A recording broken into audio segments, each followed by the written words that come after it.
Welcome to the Quaintrelle Podcast.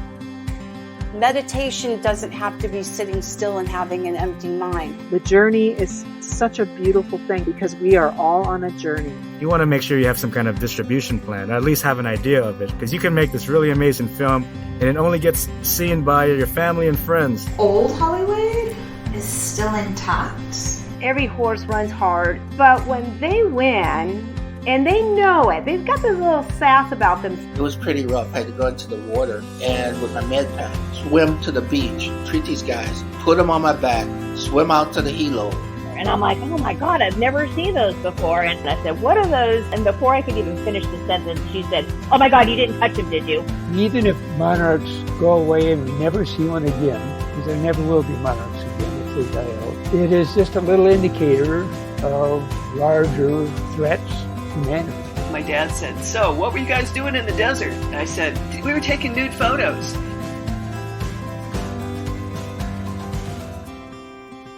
Hey everybody, welcome back. I'm super excited to bring some bluegrass inspiration to this week's episode with my good friend Donna Hargis, who is the regional director of the California Bluegrass Association for Orange County and Long Beach. She is a multi-talented creative. She's a bluegrass enthusiast, a teacher, an artist, a writer, a flat picker, a tenor singer. I mean, her talent is endless. In this first of a two-part talk, we will cover what bluegrass is and what it isn't. Also, how to learn and what it takes to become good at the things that you like to do. But before we get into it, I wanted to bring my weekly update on my diet. So one of the things that a good diet does is, in my opinion, it allows you to participate in life without it resulting in an all-out catastrophe of either guilt or weight gain. So your eating plan should be something that you've decided to embark on or tweak, or, any changes that you make. You should really study them. Get a little bit read up on what the goal is. Is this just a weight loss diet? So is it going to be like super restrictive and you're basically going to have to hide for a few months until you reach your goal? Or, maybe it's just a couple of weeks. Maybe it's a lot longer than that. Or is this something that is going to last and could potentially become a lifetime change for you? Can it be a habit? Also, listen to how your body responds to it. Do your taste buds actually like what you're eating? Does your stomach process it well? What's your energy level like? I've been there before. You're so hungry, and then you get past that point where you're feeling hunger, and you're just kind of a zombie walking through life. And to me, that is not a sign of a good diet. In fact, we're here to enjoy life. I know I say that all the time, but I guess what I mean to say is there is so much stress in life already that if we can help it, we should avoid self-imposed stress. And some diets just kind of bring that on. Life is hard. And in my opinion, I don't think that a diet should add to that burden. They're all going to be challenging in the beginning. Any changes that you make will be challenging, but they shouldn't suck your energy away or become the predominant thing that you are thinking about day in and day out. Then, and this really kind of speaks to that, there's what I call the intrusive quotient of a diet. And it's like, is it flexible enough to work in real life? Can you have a cheat day here and there? Can you find things to eat at most restaurants that you go to? Or are you going to have to bring your own food to gatherings? Is it going to affect your ability to participate in events? Is it going to affect other people? So you kind of have to look at those sorts of things. You have to choose your priorities. Maybe that's what you want, and that's totally okay. But is one day going to mess everything up for you? And that is part of that intrusiveness quotient, and also listening to your body, right? Mentally, how is this diet affecting you? Ideally, it should be something that is basically kind of seamless, kind of like just running in the background of the rest of your life. We have to eat. It's essential to living, but it shouldn't be the dominant thought in our minds. And I think part of it is in this episode, you're going to hear me talking about living in a society that is plentiful. There is food everywhere, and there's so many choices, and everybody's trying to sell you what they're making. So whether it is a fast food burger or a super healthy bar. So you have to decide what's going to work for you, what you're going to eat, and it can be really, really overwhelming in a society like ours. And it's a good problem to have. It's just that being educated on what it is that you're eating, understanding what your goals are, and everything else that I just talked about can be helpful in helping you make decisions. So, over a week ago, I had a cheat meal, which I talked about in the last episode, and the following day, I can't remember now, but it was either 2 ounces or 6 ounces that I lost. It didn't affect my diet, and that was awesome. On Friday, I had another cheat meal. Sophie and I had decided to go check out the Beastie Boys exhibit at a gallery in Los Angeles. It's called Beyond the Streets, and it's a pretty comprehensive exhibit. It is a small exhibit, but it's worth checking out if you are a lifelong Beastie Boys fan like I am. You know, it's funny because I was going to see this exhibit. I would mention it and people would say, oh, I only know one of their songs. And then I would say, well, what about this one? And they'd say, oh, that one too. And then I'd say, what about this one? Oh yeah, I know that one too.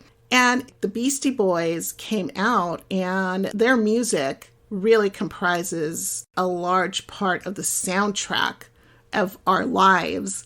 And of course, it goes on to the next generation, right? We love the Beastie Boys. We continue to listen to them.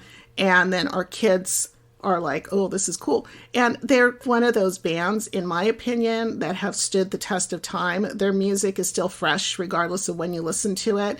Most of it. And there's certain songs where they're a little dated, but a lot of their music is just great party music. It's great driving music. But it was put together with the cooperation of the band members and their management. So there's a lot of good stuff in there. I would recommend it. And once we were done, we had already pinpointed dessert. So that became my cheat meal for the week. And if you want to see everything that I ate in Koreatown, just head over to the socials. I posted some pictures. It was delicious. If fiery hot. Oh my God. That was like level 1 spice, and I was breathing fire. Every time that somebody asks me what spice level, it's like one of the scariest questions. 1 is usually fire hot. Anyway, I cannot imagine what 3 is. So the ice cream was perfect afterwards. And the following day, when I weighed myself, I was still at the same weight. I hadn't gained or lost a pound, but to me, that's the diet that works. So in the last 3 weeks, I've lost a total of 10 pounds. I was expecting the weight loss to slow because if you'll remember, the first week, I lost 4.8 pounds, which is crazy. The second week, it slowed down a little bit, and then last week, it slowed down even more. So I think I lost like 1.5 pounds or something last week, which is within the healthy and reasonable level. I'm going to be kicking up the fitness, and I'm kicking it into high gear this coming week. So I'm super excited to see what the results are going to be over the next couple of weeks, whether it's on the scale or in my wardrobe. In the meantime, I do have Christmas coming up. And if you celebrate, you've got Christmas coming up. I do plan to have another cheat meal on Christmas Eve. That's when we celebrate Christmas Eve. So I love mashed potatoes and gravy. I don't want to get through my meal without that. So it's going to be another cheat meal for me. But I'm not bringing home mashed potatoes and gravy as leftovers for the next day. I'm not going to bring home any desserts. But I will bring, if there's protein left over, I'll bring that to put on top of my salad the following day. So I'm really enjoying how flexible this diet is. So anyway, enough of that. Please now grab a cuppa and join Donna Hargis and me in this week's In the Company of Friends Talk on Bluegrass music. Enjoy. You're such a creative person and science oriented. You teach science, you're an artist, you're a musician, you're a writer, a photographer, a nature lover. Wow, I sound really busy. I don't know that you're really busy. I think you kind of have this ease with which you move through life, but it's just you bring in the elements that really capture your attention and interest you in a really kind of zen-y way, I guess, for lack of a different word. Thank you. I was thinking that, you named off a lot of things, and it probably should sound stressful or overwhelming, but it doesn't. I'm just moving through life, doing what I love, and saying no to lots of things. I think that's probably something I've learned to really have to pick and choose. I can't do everything all the time, No, it's such a powerful word. We all want to say yes to everything, and that can get really overwhelming. I know my calendar gets packed with things sometimes. It's all fun things. It's all things I want to do. It's all things that are going to bring a lot of value into my life and elevate my spirits once I'm there. But when I'm looking at that calendar, it is really stressful. And I realize I haven't been saying no enough. Right. Well, too, and, I think coming out of COVID, we went from one extreme to the other. And when quarantine first started loosening up, it's like there wasn't a lot going on and I was saying yes to everything. But a year later, it's like there's, too many choices to pick which things I can actually do, which is a lovely quality problem considering where we came from, So it really is. It really is. Yeah. There's so much dynamics that go into it. You start getting used to saying yes. And that feeling of being so isolated and not having that kind of connection in your life is lasting. So you end up saying yes to a lot of things. Even if you're not consciously thinking about it, I think that there is a sense of going from dearth to plenty. And it's like, okay, where do I say no? And where we live too, drive is such a consideration, LA can be so close, but so far. It depends what time you want me to be there, Exactly. It might not work out. So there's a lot of driving logistics to factor in when I'm saying yes to doing in-person activities, at least, outside of school. So. Right. Yeah, there's a lot to consider. So right now, I know that you're working a lot with your bluegrass interest. And so tell me about bluegrass specifically for people who don't know about it. Oh, okay, sure. Bluegrass is a type of music that's acoustic and it's very grassroots, meaning sure, there's the stars, but it's a type of folk music, and folk means for the people. So it's for the people to create. And what I love about it, I love the sound of it. If someone doesn't know if they like bluegrass, they should listen and find out. And so I find that some people tolerate it, some people fall in love with it like I did, and then some people can't stand it. And it kind of comes down to a couple of things. The banjo, it evokes a very strong response from people. Some love it and some hate it. And then the style of singing, it's not meant to be like pop singing. If that's your kind of thing, you probably wouldn't like bluegrass because it's meant to be sang in a different way, and so I don't think it appeals to everyone, but it definitely appeals to me. It's a really fun traditional music. Yeah, well, I'm pretty much obsessed with it. So I tend to do deep dives on things that I fall in love with. And this has been like one of the greatest loves of my life, not only for the music, but for the community that it provides. Because, I came into music late in life and it was kind of accidental. I just picked up a guitar that we had sitting around the house and I was going to try to tune it up for my son. And I went onto YouTube and said, how do you tune a guitar? And immediately I started getting, the algorithm started feeding me, if you can play 3 chords, you can play these 10 songs. And I was like, what? I can play I know. And playing a song shortly after that, still didn't have any plan. But I went to a meetup to listen to bluegrass because I liked bluegrass. And so I'm always looking for fun things to do and live music to go see. And I saw that they had a bluegrass jam at the park. And I thought, I'm going to go check this out. And I just pictured these total pros just killing it and me just sitting in the background watching. But when I got there, it was a bunch of people sitting in a circle they had like books out, and it was everything from teenagers to seniors, and very simple songs. And they were very much asking me to come in and join. I didn't even have a guitar with me.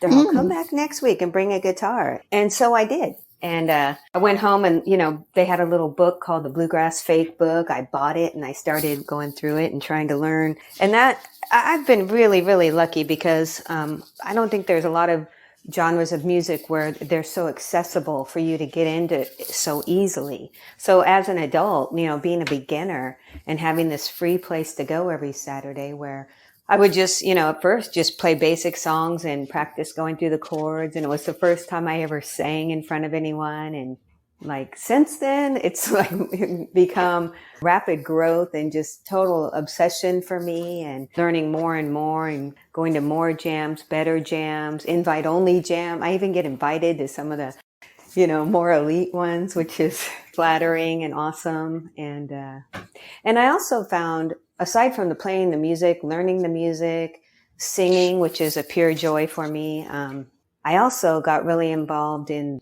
the association, the California Bluegrass Association. And I can't even say, I guess it would be weird to say I enjoy it. It's different than music. It's just something that comes natural to me is networking. And so basically I just do a lot of networking because it's a pretty small genre. People think that bluegrass is a lot more popular than it actually is. So, and a lot of people don't know about it, and just trying to promote it and let people know and get people involved and create events and activities. There's actually a much bigger bluegrass scene in Northern California, which is why I joined the CBA to try to bring more of it to Southern California. So I have a couple of questions. I guess I'll start off with what you just said. Why is there more bluegrass, do you think, in Northern California? We have bluegrass down here too. We have a Southwest Bluegrass Association, which is big and goes from here to Arizona. There's a couple of associations down in San Diego. I think the scene in LA in the 70s was hopping, and in the 80s too. Some great bands came out of here and played around here. There used to be a place called the Banjo Cafe in Santa Monica that was, we don't have anything like that anymore. It all kind of just dissipated. But what they have in Northern California that we don't have is a very strong youth program. And they've had a festival going on since the 70s, the Father's Day Festival, which is like the quintessential bluegrass festival. If you could only go to one, you should go to Grass Valley for Father's Day weekend, because it does have the pine trees and the grass and the hippies and the old people in their RVs and the everything in between, and a kids program, a kids camp. And so kids go here and they learn to play instruments and they become friends and they see each other. And there's not a lot of events. There's a couple camp outs. And now we have a thing down here in Southern California, which we might talk about. But the kids form these lifelong friendships, and they stay in contact, and what songs are you working on and that kind of thing. So, we have little spots of kid things here, but not the youth program of Northern California. Well, a couple of really amazing people have come out of that are doing super well. Molly Tuttle she has a song on her album called Grass Valley, because that's where she grew up learning bluegrass, and she's nominated for a Grammy, and she's in Northern California. And AJ Lee and Blue Summit is another one. So these little kids that are just shredding on their instruments are now, they become young adults and they just carry on the tradition. So we don't have as much of that here. That's one issue. But what they have in place has been there for decades, and it's amazing. So. That's incredible. I'll have to check it out. Why does the banjo evoke such a strong reaction from people? Why is it so divisive? I think it's been portrayed in the media as, back hills. There's Deliverance.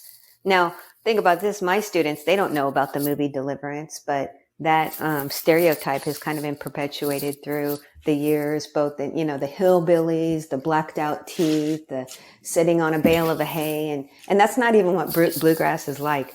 The bluegrass guys that came out of the Appalachians, when they played, they wore suits. suits and ties and hats. But people think it's overalls and a little straw sticking out of your mouth and a black tooth, you know? So there was I just watched a show recently. Gosh, it was like some famous talk show from the 70s, and Liza Minnelli was the host, and she was interviewing the Dillards, who are a great bluegrass band out of LA. And they just totally did the stereotype that these guys were a bunch of hicks. So that's old. I don't know what's up with the kids now. Other than that, it's a very distinct sound. I consider it a happy sound, and maybe some people consider it annoying. I don't know. I can't relate, so I don't know. Yeah, that deliverance perception has kind of lasted through the decades, unfortunately. And then some just kind of stereotypes towards the whole region. You know, when you say Kentucky or West Virginia and we definitely need to get, past that. And I mean, California Bluegrass has a distinct sound. They know that we have a big bluegrass scene out here. It's a little bit different. It's a little bit more, it has a distinct sound is what I'll say, compared to Kentucky. LA has always had a burgeoning rock and roll scene. Do you think some of that ends up in Southern California bluegrass? Well, sure. There's always the taking bluegrass and turning it into Americana. If you stray too far from, what we would call bluegrass, then they're not going to call you bluegrass. And if that means you start adding drums and other instruments that aren't typically bluegrass, then the bluegrass community won't call it bluegrass. That's just, by definition, it has to have the 5 acoustic instruments. So that's one thing. But California, we just, I think there's more of a free spirit attitude. Did bluegrass come out of evangelical roots as well? Do you think that's part of the difference? Oh, yeah. That's a part of it. The guys were singing. Where bluegrass came from, right? It's not as old of a genre as people think. It's really came out of the 40s. And what happened was they used to just call it old time music. People in the Appalachian region were playing these instruments that were easy to carry and came from mostly Northern Europe, except for the banjo, which has African roots. So they were playing this old time music, and including a lot of gospel and a lot of traditional folk songs and fiddle tunes. And Bill Monroe in the 40s started a band called Bill Monroe and his Bluegrass Boys. And because he's from Kentucky, and they call Kentucky the bluegrass state. And so that's where the name came from, was from Bill Monroe's band. And so he's actually considered the father of bluegrass and kind of described what it needed to be called bluegrass. And it was these instruments, this kind of a sound, and this style of singing, which he called the high lonesome sound. And so he put that in place, and he played with Flatt and Scruggs and, all the early guys, and it was just an avalanche of it. And even back then they had resistance because rock and roll was becoming popular and it was selling like crazy. So it's always been, a small group of people that stuck with enjoying this. Yeah, the Andy Griffith Show had a lot to do with it. They actually featured the Dillards. They went by a different name. The Darlings, I think, when they played on the Andy Griffith Show a couple of times. And then there was Hee Haw, and which again it fed into that Hollywood stereotype, unfortunately. But it was supposed to be a comedy, and people liked it. So I'm kind of have mixed feelings about that show because of that reason. It perpetuated the hillbilly, which hillbilly is not a derogatory term. And so a lot of the bluegrass people still use it, but more of the ignorant part was also portrayed on Hee Haw for sure. I remember watching that as a kid. I loved it. But I actually didn't. I didn't like that as a kid. I think I really, maybe it was getting into my subconscious, but I remember hearing when I was quite, like in my early 20s, hearing the Pogues, and they were playing punk rock with a banjo. And I was like, whoa, it was just so fun to hear a different instrument, or kind of punk rockish, their Irish influences. And yeah, I was really attracted to the Pogues. I still am. I love the Pogues. They're great. Yeah. Banjos, I like them. I don't have a particular sense of dislike for very many instruments if they're played right. I always like to have that interest, that instruments outside of just your typical guitar and drums and bass bring in, because it's interesting to listen to. It, kind of perks you up and makes you pay attention. And I totally agree. That's a word I would use when the banjo plays. I get like, kind of sit up a little straighter and go, where's that coming from? So you started out playing the guitar and you didn't know how to play at all? Right. How long did it take you? I mean, what do you think that you just have an affinity for it, or? Well, when I was 19, I did take a guitar class, but I didn't stick with it at all. So when I went to go tune up that guitar, I was also going to see if I could remember 3 chords to play that song Gloria for my son, just to get him started. So I really was a rank beginner, and that was just 2015 actually. But I think that I did have a suppressed musician in me that just wanted to get out, because I've really been, it's like writing. Like, I didn't write for a long time, but I read voraciously. And then I started writing and I realized, well, I've been preparing for this my whole life.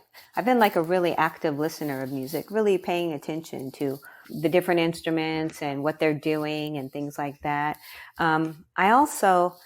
I guess I just have a pretty obsessive nature, and for me, it feels normal, but I practice for every day for a pretty long time. It's a little bit embarrassing. I don't have much else of a life. And I try to study smartly. Very early, I went to this guitar workshop, and this well-known bluegrass guitar player was leading this workshop. His name is Dan Crary, and most people take out a guitar and show you something. He didn't do that at all. He just taught. He was a teacher on the side. He taught about how to study. And that happened pretty early on, and I'd have to say it was very influential, because he says a lot of people think they're practicing, but they're just sitting on their couch noodling and having fun. It's a real discipline. And he said, you need to, before you start, say, 20 minutes from now, I want to be better at, and then insert specific skill. It could be as basic as going from G to F fluently, but that's what you're going to work on. And then divide some of your practice into, learning new songs, and some of your practice into practicing what you already know. So I really took it to heart. I know a lot of people say, I play guitar for hours a day, but I'm trying to learn stuff. That is such great advice. 20 minutes from now, I want to be better at, and insert. And then insert skill. And that could apply to anything, a sport or whatever. It's focused practice is what he's called it. That is so important. Over COVID, or maybe right before, I realized I was scrolling a lot. I would get on my phone and start scrolling because there is an addictive quality about it. And it's, really interesting how all of these social media organizations do have a lot of scientists that are working on how to keep users on these sites. And absolutely. I'd be making dinner and I knew that I had to saute something for 5 minutes. So what do you do for 5 minutes? There's so many things that you could do, but the easiest thing is to go, let me see what people are doing, what's been posted, what the news is. Finally, I thought, the amount of time that I am gifting to scrolling, if I were to take that time and apply it to something else, I bet you I could be really good at something. And I happen to have this cheap little ukulele sitting around. Every single time, instead of scrolling, I would go over and I'd strum it. And I have YouTube videos, like you said, and I learned how to play Over the Rainbow. Oh, that's great. Yeah. Yeah, I totally related to what you're saying about the scrolling. And I could talk about the kids, but I could talk about myself too. It's just become such a thing we reach for. And so trying to ask myself why I'm reaching for it, whether it be the phone or the sugar, that's kind of my 2 addictions right now. Why are you reaching for that? And what can you do instead? And I think, especially when you talked about during the pandemic, this desire for connection. It's like my son and I have been talking about this a lot because he's a senior in high school and he is going through a phase where he's starting to realize how bad and addictive social media is. And he said, even before the teacher starts talking, everyone has their phones out. Because I guess in high school, they let them, which I find horrific. So instead of having conversations, they're looking at their phones.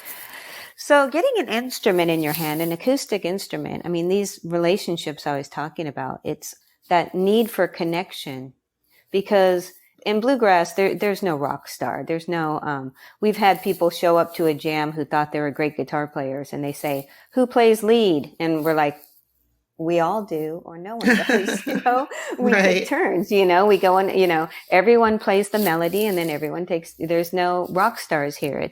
It's coming together with people, some that you might know, some that you've never seen before. And you can get together in a circle and play songs and create something beautiful together. And that communication, that back and forth, that presence is really there. And so I think that's why I think it's such a healthy thing. It's not just that I love the music and I don't want it to go away. That's a big part of it. But I think that our society needs more of this. I think it teaches some social skills that kids are really missing out on these days. What other chance is there to work on a group project? I guess in school we do group projects, but you know what I'm saying, a little concerted effort with other people. This creates community. It's almost like it's introducing a new language. I've always thought of music as a different language. There's sound, tone, flow, and, I'm not a musician, so I don't know what all of the correct terms are, but there's the tempo and the speed and the high notes and the low notes. And so you understand it and you connect to it emotionally. Music evokes so many memories every time that you hear it. And at the same time, it's producing new memories every time that you hear it. So to me, it's just another form of communication. It's another language. Yes, and it's really important in a society. I agree with you that. And then the memory thing too. It's really rewarding to play in a memory care facility and see for yourself that like somebody that's completely nonverbal hears a familiar tune and their face lights up. And, and I would visit my mom in one of those and play some songs. There was a woman there who would never talk, but I played Will the Circle Be Unbroken, and she started singing along and clapping, and I could barely get through the song because I was going to cry, but I've since learned about perhaps that memory is stored elsewhere in the brain, and just like smells, and sounds can really trigger something in people, and it's really rewarding. Even tastes, that's why we get addicted to certain foods. Sweets, they're always a reward, or they're, what you give your child at the end of the school day. Here's a little treat for you. And you think of these loving moments. It's like getting an internal hug when you eat certain foods. And so you have to be really connected to that when, like when you said earlier, why am I reaching for this sugar? I do that with recipes that my grandmother used to make when I was a kid. Sometimes I just think I really need to make that recipe. And it's because somewhere in my mind, I want to get back to that feeling I had when she would give it to me. It's so funny. I told my son, is it okay if we don't make fudge this year? Because, it's so unhealthy. And then I started thinking about it and thought it would be my first Christmas ever without fudge. And would it feel like Christmas if I didn't have fudge? Right?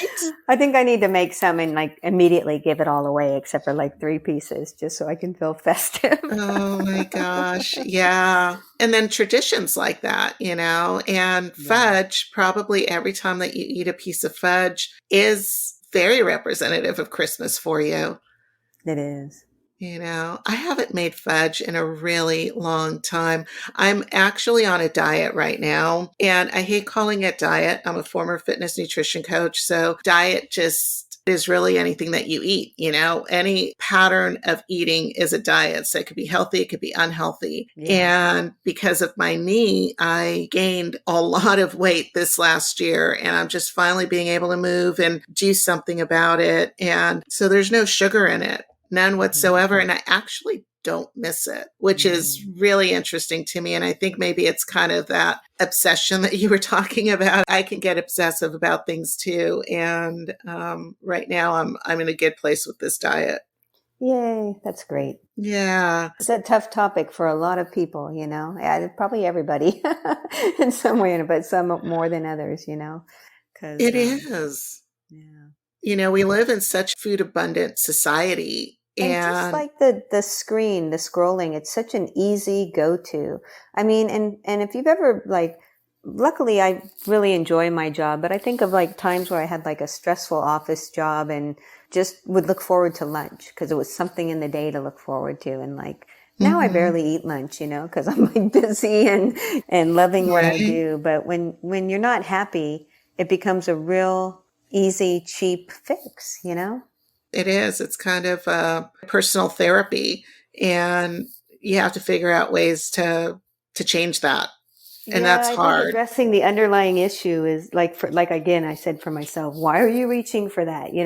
And sometimes it's just because it tastes good and it's in front of me and it's not the end of the world. But that compulsive, like during the pandemic and just being bored and in the house all the time and constantly walking into the kitchen going, what's in here? That kind of thing. Oh, I definitely gained the COVID weight for sure, but it had been a slow creep up until that point. And then afterwards, I just had a mental shift. I saw the scale at a place I'd never seen it before, and I said, okay, it's time to make some changes. So again, it's just, I try to change my thinking about eating more than my eating. Right. Yeah. I mean, there's a lot of things that you could do to change that and make it a more healthful part of your life because it's an essential part of your life. It's never going to go away. So you have to figure out how to make friends with it. Yes. At a certain age, I could always exercise it away, but that gradually changed, with hormones and being a female where it's like, there's no amount of exercise. There just aren't enough hours in it. It's just, that doesn't work anymore. So I had to really address the eating compulsion. Definitely. Metabolism slows down so much. Yeah. And that's it. The natural metabolic changes in your body start working against you as you get older. Yep. And it's supposed to be that way. I think we need to eat less. I wonder if we need to sleep a little less too, because I'm always thinking, God, I'm not getting enough sleep, but I seem to carry on. So yeah. How many hours are you getting? Yeah, I'm probably 7 on average, but there's some nights where I like have insomnia and I think, oh, I'm not even going to be able to function today. And then I kind of do, the main thing is sometimes I wake up way earlier than I need to. That even happened today, but I was able to fall back asleep for a little while.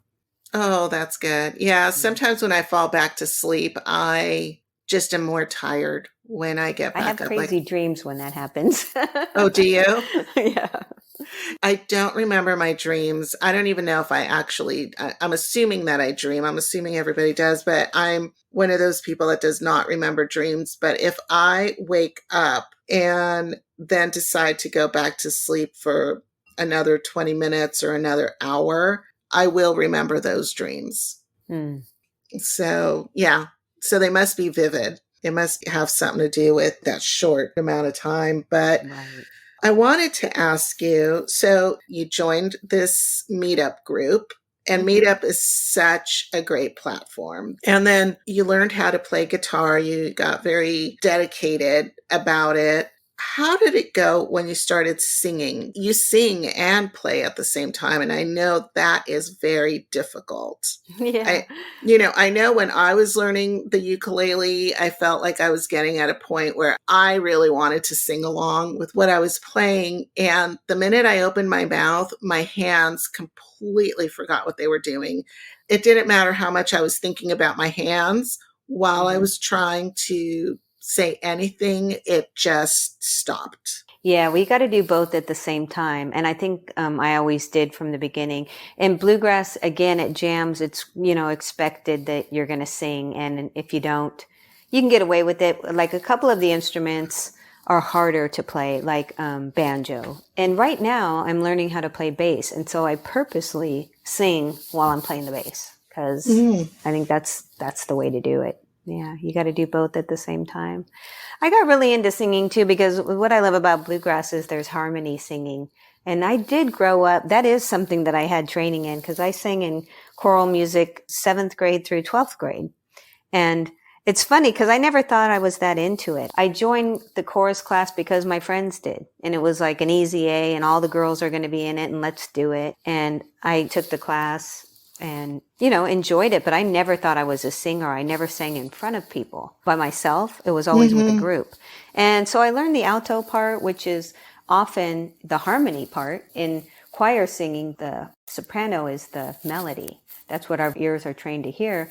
But in bluegrass, the melody is a lower part, and then we call the higher part tenor, which is different than they call it in chorus music. And I absolutely love singing tenor.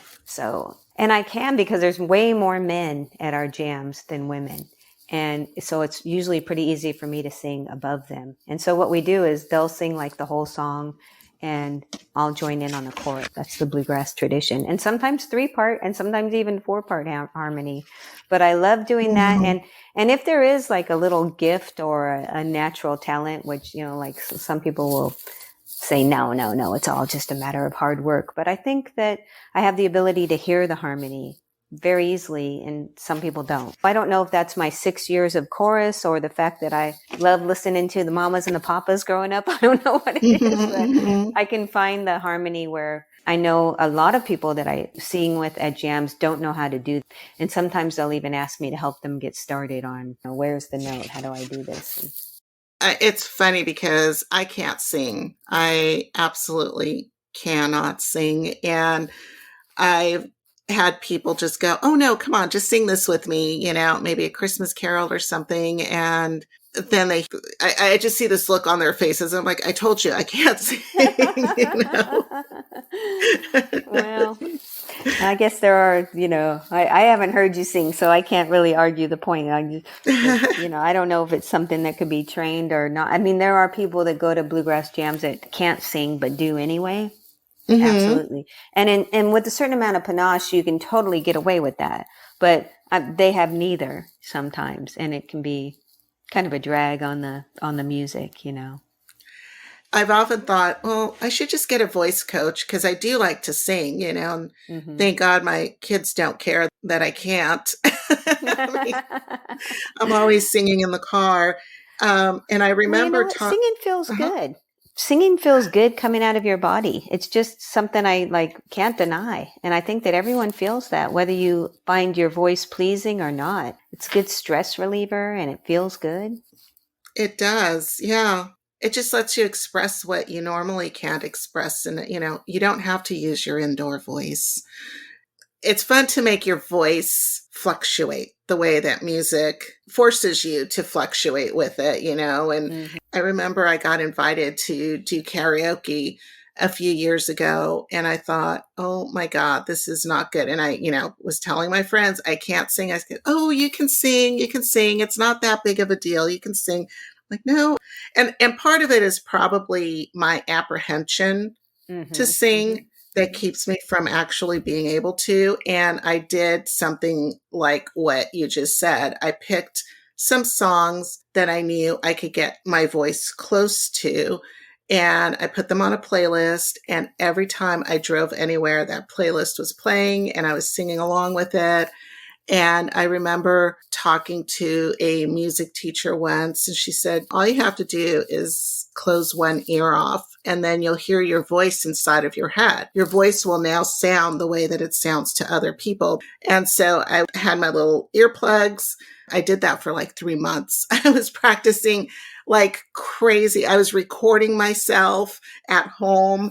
And by the time I got to the karaoke night, I went up to the guy and I go, do you have this song? And he goes, no. And I only had 4 songs. And I'm like, oh my God, that's the one that I sing the best. And I go, how about this one? And he goes, no, I don't have that. And I'm like, oh, I thought you guys were supposed to have all of the songs, And then he didn't have the 3rd one. And I've got to the last one, which was probably not my best. She Talks to Angels. Mm-hmm. And he had it because it was popular enough. And I sang it, and I actually got everybody in the bar was clapping for me. I don't know if that was just, thank God she's off stage, let's just clap her off the stage. But everybody said I sounded good, and I feel like I did. Yay. And it was just the practice. Practiced it. A couple of things that you said I think are really important, because I do get asked about singing a lot, and I don't consider myself a great singer by any means. But again, I've put in the practice, and one of the tools is recording yourself and hearing, because the brain is so funny the way we fill in the blanks, and what we hear in our head is how we learn the song or listen to it. So we're kind of hearing the extra things, and then you play it back and you're like, wow. And that goes for my guitar playing too. Like I kind of embellish it in my head, and then you record it and play it back, and it's just raw, and it's that didn't sound as, and it was really hard and discouraging to do that. But I do that regularly now, because if you want to get better, you got to take an honest look at where you're at. And the recordings, not going to lie, for the most part, even some people have self-deception with that, but I'm of the belief that everybody can sing, but not everybody can sing every song. So the other thing you did was try on certain songs. And me and my girlfriend that I used to play with a lot would always say, it was like trying on dresses. It might look good on the hanger, but that doesn't mean it looks good on us. Okay. Right. Not every dress is for every person, and not every song is for every person. So, I suggest to people, like, try on a lot. I hope this episode inspired you to listen to some new music, try your hand at an instrument, and especially to apply that learning technique that Donna talked about in your life the next time that you want to learn something. It is such a great tip. I know that I'm going to be using it. There are so many great moments in this episode, and I hope that you will join us next week when I continue my conversation with Donna. So check out the show notes for links, and please take a moment to rate this episode, because your ratings really do help move this podcast closer to the top of searches so that my friends and I can reach more people. I'm looking forward to sharing more upcoming In the Company of Friends talks with you. So be sure to follow me on the socials and the .com, all at the Quaintrelle Podcast. That's TheQuaintrelle Podcast. I am Sil Annan, the Quaintrelle, and until next time, I wish you a very Merry Christmas if you celebrate, and happiest of holidays. I also wish you passion, grace, adventure, song, elegance, and beauty.